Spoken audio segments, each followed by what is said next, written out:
علیکم. میں امداد سمرو. حکمران اتحاد کے اندر یہ دوڑ لگی ہے کہ پہلے کون جائے گا, وزیر اعظم یا صدر آصف علی زرداری صاحب. یہ پہلی دفعہ ہو رہا ہے کہ حکومت کی الٹی گنتی شروع ہونے کے دعوے کر رہی ہے. بلاول بھٹو زرداری صاحب نے کہا کہ شہباز شریف صاحب کی حکومت کی الٹی گنتی شروع ہو چکی ہوئی ہے. انہوں نے شہباز شریف صاحب کو فارم 47 کا وزیر اعظم ہونے کا طعنہ بھی دیا اور یہ بھی کہا کہ اگر کشمیر میں میرے انتخابات یا چرائے گئے یا میرے مینڈیٹ پر ڈاکہ ڈالا گیا تو پھر وزیر اعظم شہباز شریف صاحب کی حکومت کی الٹی گنتی شروع. اور پھر کل کہا کہ جی الٹی گنتی تو شروع ہو گئی ہے. ٹک ٹک ٹک یا ٹک ٹاک انہوں نے ایک ویڈیو بیان جاری کیا جس کے اوپر ظاہر ہے ان کے اوپر تنقید بھی ہو رہی ہے. لیکن اس کے جواب میں رانا ثناءاللہ صاحب نے کہا کہ بلاول بھٹو زرداری صاحب دیکھ لیں پہلے کہ الٹی گنتی جو ہے وہ وزیر اعظم ہاؤس میں شروع ہوئی ہے یا ایوان صدر میں. یعنی دونوں ایک دوسرے کو یہ وارننگ دے رہے ہیں, ڈرا رہے ہیں ایک دوسرے کو کہ اگر ہم نہیں تو پھر تم بھی نہیں, یعنی پھر دونوں جائیں گے. دوسری طرف وزیر اعظم شہباز شریف صاحب کے لیے ایک مطالبہ سامنے آ گیا ہے کہ وہ اعتماد کا ووٹ لیں, کیونکہ اب آپ کے اپنے اتحادی نے ہی آپ کی حکومت کو جعلی قرار دیا, آپ کی حکومت کو فارم 47 پر قائم حکومت قرار دیا. تو اب آپ پر لازم ہے کہ کیونکہ آپ اپنے اتحادی کا اعتماد کھو چکے ہیں تو لہٰذا اعتماد کا ووٹ لیں یا گھر چلے جائیں. اور پھر باتیں قومی حکومت کی بھی ہو رہی ہیں. تو ان سارے معاملات پر بات ہوگی. اور کل بڑا اہم دن ہے, 5 اگست ہے. کشمیر کے حوالے سے تو ہے ہی ہے, یوم کشمیر منایا جاتا ہے, کشمیری شہداء کا دن منایا جاتا ہے. لیکن عمران خان صاحب کو 3 سال مکمل ہو جائیں گے, 3 سال پورے. اور تحریک انصاف جو باتیں سامنے آ رہی ہیں کہ شاید کوئی وہ تحریک چلائے. تو ان سارے معاملات پر بات کریں گے. ایک چیز جو نظر آ رہی ہے کہ حکمران اتحاد جو ہے مسلم لیگ نون اور پیپلز پارٹی, یہ کوئی لو میرج نہیں تھی, مجبوری کی شادی تھی. زبردستی کی نہیں, مجبوری کی شادی تھی.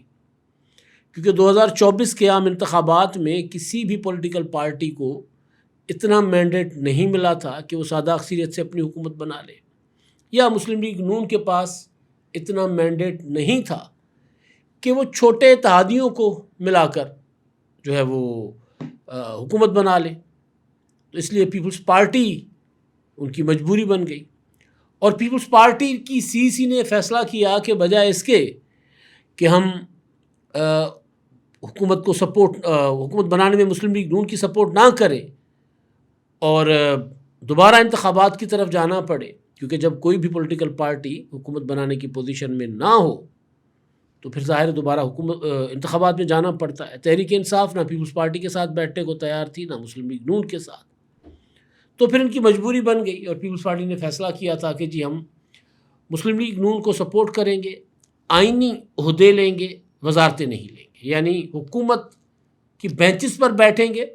لیکن کابینہ کا حصہ نہیں ہوں گے, یعنی پریکٹیکلی حکومت کا حصہ ہم نہیں ہوں گے.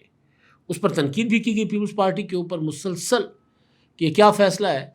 کہ آپ حکومتی بینچز پر بھی بیٹھے ہیں, حکومت کا حصہ بھی نہیں ہے. پارٹی کے اندر سے کہ حکومت کے فیصلوں کا جتنا بوجھ مسلم لیگ نون کے اوپر آئے گا اتنا بوجھ ہمارے اوپر بھی آئے گا, کیونکہ ہم حکومتی بینچز پر بیٹھے ہوئے ہیں. تو پھر وزارتیں نہ لینا کون سا دانشمندانہ فیصلہ ہے, اس کی بھی تعویل پیپلز پارٹی پیش کرتی رہی بلاول بھٹو زرداری صاحب کی. جی وہ کیوں انہوں نے یہ فیصلہ کیا تھا کہ مسلم لیگ نون جو ہے وہ اپنے منشور کے مطابق جا کر اپنے فیصلے کرے. ان کا منشور اور ہمارا منشور بہت مختلف ہے. ہاں ٹھیک ہے, ہم سسٹم کا حصہ ہیں تو آئینی عہدے لے لیتے ہیں, ایوان صدر میں ہم بیٹھے ہیں, چیئرمین سینٹ ہمارا ہے, ڈپٹی اسپیکر ہمارا ہے, 2 گورنر ہمارے ہیں, تو ہمارے لیے کافی ہے. بس اس سے زیادہ ہم حکومت کو مزید پالیسی سازی میں سپورٹ نہیں کریں گے. 26ویں ترمیم 27ویں ترمیم میں سپورٹ کیا, اس کے بعد 3 بجٹ کو ووٹ کیا پیپلز پارٹی نے, اور کئی ایسے فیصلے ہیں جس میں پیپلز پارٹی نے خاموشی اختیار کی کیونکہ حکومتی بینچز پر بیٹھی ہے. یہ تو پارٹی کے اندر تنقید ہوتی رہی، لیکن پارٹی سے باہر خاص طور پر اپوزیشن کی جو جماعت ہے تحریک انصاف یا ایون مولانا فضل الرحمان صاحب یا جو رائے ماں صحافی تجزیہ کار، وہ بھی پیپلز پارٹی پر یہ تنقید کرتے رہے کہ جی آپ حکومت پر تنقید کیسے کر سکتے ہیں، آپ بذات خود حکومت کا حصہ ہیں، تو آپ یہ نہیں ہو سکتے کہ چوپڑیاں وہ بھی دو یعنی آپ حکومتی بینچز پر بھی بیٹھے ہیں اور آپ یہ سمجھیں کہ لوگ آپ کو اپوزیشن سمجھیں گے، ایسا نہیں ہوگا اور ایسا ہوا بھی نہیں ہے۔ مگر انتخابات جب ہوئے، یہ دونوں پولیٹیکل پارٹیز آمنے سامنے، گلگت بلتستان آپ نے دیکھ لیا، آزاد کشمیر آپ نے دیکھ لیا، ایک مرحلہ ابھی باقی ہے، لیکن آزاد کشمیر کے انتخابات کے بارے میں جو میں نے گزارش کیا تھا آپ کے سامنے اپنے ویلاگس میں کہ اس بار تلخیاں بڑھیں گی، کیونکہ یہ ذرا مختلف سچویشن میں ہونے والے انتخابات ہیں اور آزاد کشمیر گلگت بلتستان نہیں ہے، تو پیپلز پارٹی یہ چاہے گی کہ آزاد کشمیر میں بھی ہم جیتے، آزاد کشمیر بھی ہمیں ملے، تاکہ گلگت کے بعد آزاد کشمیر جیتنے کے بعد ایک ماحول بنے، ایک ہوا چلے کہ لو جی اگلی باری پیپلز پارٹی کی۔ اور میں نے یہ بھی گزارش کیا کہ مسلم لیگ نون کے لیے ڈو اور ڈائی کا مرحلہ ہے کہ گلگت کے بعد بھی اگر پیپلز پارٹی جیت گئی، اس کا مطلب ہے کہ ہمارا تو چلا اب ہماری قبولیت ختم، کیونکہ پاکستان میں تو معاملہ قبولیت سے چل رہا ہوتا ہے۔ تو یہ وہ نقطہ تھا کہ مسلم لیگ نون کے لیے ڈو اور ڈائی کا معاملہ پیپلز پارٹی سمجھتی تھی کہ جی اب ہم آزاد کشمیر میں بھی جیت کر پھر ہم پورے پنجاب میں بھی چل پڑیں گے کہ لے جی ہم آ رہے ہیں اور الیکٹیبلز جو ہیں ہماری طرف رجوع کریں گے، تو وہ نہیں ہو سکا۔ ظاہر ہے بلاول بھٹو زرداری صاحب کا الزام اپنی جگہ کہ دھاندلی ہوئی ہے، رانا ثناء اللہ صاحب یا مسلم لیگ نون کا دعویٰ اپنی جگہ کہ جناب ہماری کارکردگی جیتی ہے، لیکن تلخی بڑھ گئی۔ اب جو میں نے آغاز میں کہا کہ یہ پہلی بار ایسا دیکھنے کو آ رہا ہے کہ ایک اتحاد کے اندر بھی بیٹھے ہوئے ہیں، لیکن ساتھ ساتھ اسی حکومت کی الٹی گنتی بھی شروع ہونے کے دعوے بھی کر رہے ہیں۔ ویسے ماضی میں ہم نے یہ دیکھا ہے کہ مسلم لیگ نون 2008 میں جب پیپلز پارٹی کے اتحادی بنی تو کچھ عرصے کے بعد، ایک آدھ مہینے کے بعد انہوں نے کہا کہ نہیں جی ہم آپ کے ساتھ نہیں چل سکتے۔ وجہ جو بتائی گئی وہ تھی کہ آپ افتخار چودھری کو بحال کریں، ججز کو بحال کریں، ورنہ ہم اتحاد چھوڑ دیں گے، تو اتحاد چھوڑ دیا۔ لیکن پیپلز پارٹی کی حکومت قائم رہی، جو پی ایم ایل کیو سے سپورٹ لے لی پیپلز پارٹی نے۔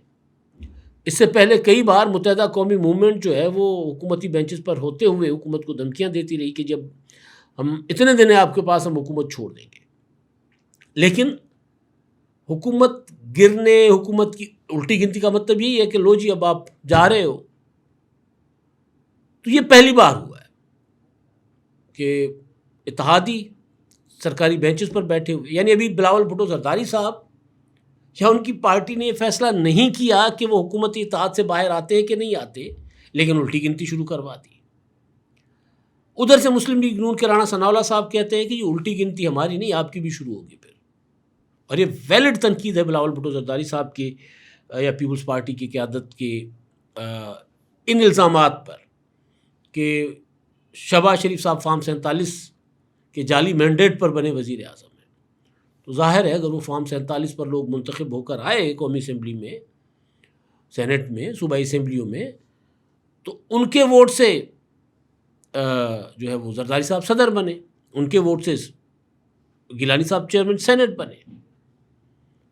تو فارم 47 پر صرف شہباز شریف صاحب اور مریم نواز صاحبہ تو نہیں ہے نا، تو پھر ان کے اوپر یہ جوابی وار آتا ہے، جوابی سوال ہوتا ہے کہ جی پھر آپ کے لیے یہ کیسے حلال ہو گیا یہ فارم 47 کا ووٹ، اور یہ پی ٹی آئی والے بھی سوال کرتے ہیں۔ تو اب دیکھنا یہ ہے کہ یہ واقعتاً بلاول بھٹو زرداری صاحب جو ہیں وہ حکومت سے الگ ہو کر الٹی گنتی شروع کرنے کا جو دعویٰ کر رہے ہیں یا شروع ہونے کا وہ شروع کر سکتے ہیں، یا بقول رانا ثناء اللہ صاحب کے جی 10 اگست کا آخری مرحلہ ہے الیکشن کا، پونچھ ڈویژن میں ہوگا آزاد کشمیر کا، اور اس کے بعد پھر بلاول بھٹو زرداری صاحب ٹھنڈے ہو جائیں گے اور اس کے بعد کوئی ایسی بات نہیں ہوگی۔ لیکن میرا نہیں خیال کہ اس بار یہ معاملہ جو ہے وہ تھوڑا سا ٹھنڈا ہو۔ ہاں ایک صورت میں ہو سکتا ہے، ایک راستہ ہے کہ وہ جو اسٹیبلشمنٹ کا منصوبہ ہے، اسٹیبلشمنٹ کی جو پلاننگ ہے کہ ہم نئے صوبے بنائیں، اس میں اگر مسلم لیگ نون اور پیپلز پارٹی ایک ہو جاتے ہیں اور اس منصوبے کو ناکام کرنے کے لیے وہ اپنے سیاسی اتحاد کا مظاہرہ کرتے ہیں، تو پھر یہ یقینی طور پر ہوگا کہ پھر یہ جو تلخیاں آزاد کشمیر کے انتخابات کے دوران ہوئی ہیں وہ پھر ختم ہو جائیں گی۔ اس بات کا امکان زیادہ ہے کہ اگر مسلم لیگ نون اسی طرح اسٹانس لیتی ہے جس طرح رانا ثناء اللہ صاحب لے کر کھڑے ہیں، جس طرح پیپلز پارٹی کی لیڈرشپ شرجیل نام میمن صاحب یا دوسرے لوگ نئے صوبوں کے متعلق بات کر رہے ہیں، محسن نقوی صاحب کے اوپر خواجہ آصف صاحب یا مسلم لیگ نون کے دیگر لوگ تنقید کرتے ہیں، اس کو بطور پارٹی پالیسی اڈاپٹ کیا جائے کہ نہیں جی یہ منصوبہ تو ہم نہیں آنے دیں گے، اس کو تو بھول جائیں، اور اس کے لیے پارلیمنٹ کا اجلاس بلائیں کہ جی ہاں پارلیمنٹ میں ڈبیٹ کرتے ہیں اس پر۔ پارلیمنٹ کے باہر باتیں کیسے ہو سکتی ہیں؟ آپ پارلیمنٹ میں بیٹھ کر بات کریں، اور اس میں بیٹھ کر دونوں جماعتیں ایک موقف اختیار کریں تو پھر الٹی گنتی والی کہانی ختم ہو جائے گی۔ پھر شہباز شریف صاحب وزیر اعظم بھی رہیں گے اور آصف زرداری صاحب صدر بھی رہیں گے۔ ابھی تک جو صورتحال ہے وہ میں آپ کو بتاؤں وہ یہ ہے، جو میں نے معلوم کیا ہے کہ جو دونوں جماعتوں کی لیڈرشپ ہے وہ سمجھتی ہے کہ اس معاملے کو لے کر ٹکرایا نہ جائے، میسیجنگ کی جائے، مزاحمت فوری طور پر نہ کی جائے، اور مزاحمت تب ہوگی جب نواز شریف صاحب بولیں گے، صدر زرداری صاحب بولیں گے، بلاول بھٹو زرداری صاحب بذات خود بولیں گے، شہباز شریف صاحب بولیں گے، مریم نواز صاحبہ اس پر گفتگو کریں گی، تب ماحول مزاحمت والا بنے گا۔ ابھی تک سیاسی قوتیں یہ سمجھتی ہیں، ان کی لیڈرشپ پیپلز پارٹی اور مسلم لیگ نون کی، کہ جو ہائبرڈ نظام کا دوسرا فریق جو ہے اس کے سامنے گفتگو کرتے ہوئے محتاط رہنا چاہیے، کیونکہ میں کئی بار آپ کے سامنے گزارش رکھ چکا ہوا ہوں کہ جناب اس نظام کے 3 بڑے فریق ہیں۔ سب سے بڑا فریق اسٹیبلشمنٹ ہے، کیونکہ ہائبرڈ نظام ہے نا، جمہوری نظام تو ہے نہیں، ہائبرڈ نظام ہے۔ سب سے بڑا اسٹیک ہولڈر جو ہے وہ اسٹیبلشمنٹ ہے، اور سب سے کمزور پوزیشن بھی اس کی ہے اسٹیبلشمنٹ کی، کیونکہ سیاسی جماعتیں تو آتی جاتی رہتی ہیں نا، لیکن اسٹیبلشمنٹ کا اگر کوئی منصوبہ ہے، کوئی لمبا چوڑا پلان ہے، تو وہ اگر سیاسی جماعتوں کی سپورٹ ختم ہو جاتی ہے تو وہ پلان بھی وہیں کا وہیں دھرا کا دھرا رہ جائے گا۔ اس کے بعد جو فیصلے ہوں گے ان فیصلوں کو کوئی ایسی ان کی فیصلے عمل درآمد بھی ہو جائیں لیکن وہ دیر پا ثابت نہیں ہوں گے۔ جس طرح 26ویں آئینی ترمیم، 27ویں آئینی ترمیم جیسے بھی ہوئی ہیں لیکن پارلیمنٹ کے اندر سے ہوئی ہیں، تو ان کے اوپر تنقید ہو رہی ہے، سوال کھڑے کیے جا رہے ہیں، لیکن ان کو ناجائز نہیں کہا جا رہا، غیر جمہوری غیر آئینی قدم نہیں کہا جا رہا۔ تو اسی طرح سیاسی جماعتیں اگر پیچھے ہٹتی ہیں تو پھر اسٹیبلشمنٹ جو بھی کرے گی اس کو کوئی کور حاصل نہیں ہوگا، اس کی کوئی قانونی آئینی حیثیت نہیں ہوگی۔ تو ظاہر اسٹیبلشمنٹ کمزور پوزیشن پر رہے، لیکن کیونکہ نظام کو ایک انڈرسٹینڈنگ تھی کہ 2029 تک تو ہر صورت چلایا جائے، اگر یہ تلخیاں کم ہو جاتی ہیں اور پھر یہ انڈرسٹینڈنگ بحال ہو جاتی ہے، جس کی کوشش لیڈرشپ کی حد تک تو ہو رہی ہے کہ یار اس کو ذرا کم کیا جائے، تلخیوں کو گزشتہ سال بھی ہوئی تھی لیکن وہ تلخیاں کم کی گئی تھی، تو وہ ذرا بہت محتاط انداز سے بیہیو کر رہے ہیں اسٹیبلشمنٹ کے اس منصوبے کے اگینسٹ جو محسن نقوی صاحب سامنے لے کر آئے، جس کی ادروائز ایک طریقے سے تائید کی D G I S P R صاحب نے۔ ایک تو یہ معاملہ۔ اب دوسرا معاملہ، کیونکہ میں نے کہا تھا کہ بلاول بھٹو زرداری صاحب نے جو فارم 47 والی بات کی ہے، یہ بات سیاسی طور پر اپنے کارکنوں کو ذرا جذباتی کرنے کے لیے تو ٹھیک ہے، لیکن بہرحال حکومت کے اتحاد کے ہوتے ہوئے جب یہ آپ بات کریں گے، اتحاد میں ہوتے ہوئے، تو پھر اس کے اوپر باتیں ہوں گی جو میں آپ کو بتا چکا۔ لیکن اس کا آپ جو بیرسٹر گوہر صاحب ہیں، تحریک انصاف کے اپنا چیئرمین ہیں، کاغذی چیئرمین، بلکہ کاغذی بھی نہیں ہے، بس چیئرمین ہے، ڈکلیئرڈ چیئرمین ہے، نامزد چیئرمین، انہوں نے کہا ہے کہ جناب وزیر اعظم شہباز شریف صاحب کو اپنی ایک اہم اتحادی جماعت جو ہے وہ دھاندلی زدہ قرار دے رہی ہے، تو اس کا مطلب ہے کہ وزیر اعظم اعتماد کھو چکے اسمبلی کا، اور انہیں فوری طور پر اسمبلی کا اجلاس بلا کر اعتماد کا ووٹ لینا چاہیے تھا، جس میں وہ ناکام ہوئے۔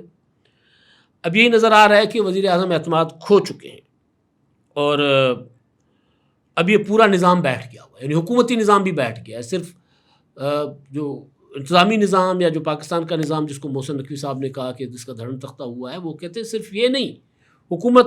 کا جو موجودہ بندوبست ہے وہ بھی بیٹھ گیا ہوا ہے. وہ یہ کہہ رہے ہیں اور انہوں نے کہا جی دی اینڈ آف اسٹوری ہو چکا ہوا ہے، اب حکومت ختم، اعتماد کا ووٹ اگر نہیں لیں گے تو پھر یہ گھر جائیں. سوال ہوا تھا کہ آپ تحریک عدم اعتماد لے کر آئیں گے، تو انہوں نے کہا اس کا ایک طریقہ کار ہوتا ہے، تو اتحادیوں سے مشورہ ہم کریں گے، لیکن یہ طے ہے کہ یہ دھاندلی زدہ حکومت ہے، کیونکہ اب ان کو پہلے ہم کہتے تھے اب اتحادی کہہ رہے ہیں، تو اب اس حکومت کا جانا جو ہے وہ ٹھہر چکا ہے اور کوئی قومی حکومت بنائی جائے اور حکومت کو گھر بھیجا جائے. تو یہ جناب صورتحال بن رہی ہے پاکستان میں، سیاسی صورتحال. اتحادیوں کی لڑائی میں پی ٹی آئی کو دوبارہ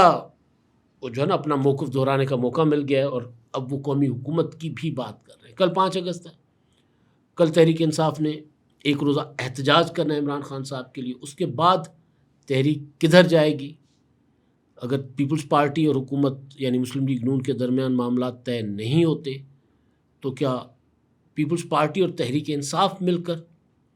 حکومت کے خلاف تحریک چلائیں گے یا الگ الگ تحریک چلائیں گے؟ کیا ہو سکتا ہے کل صبح کے ولاگ میں. اب تک کے لیے اتنا ہی. اللہ حافظ.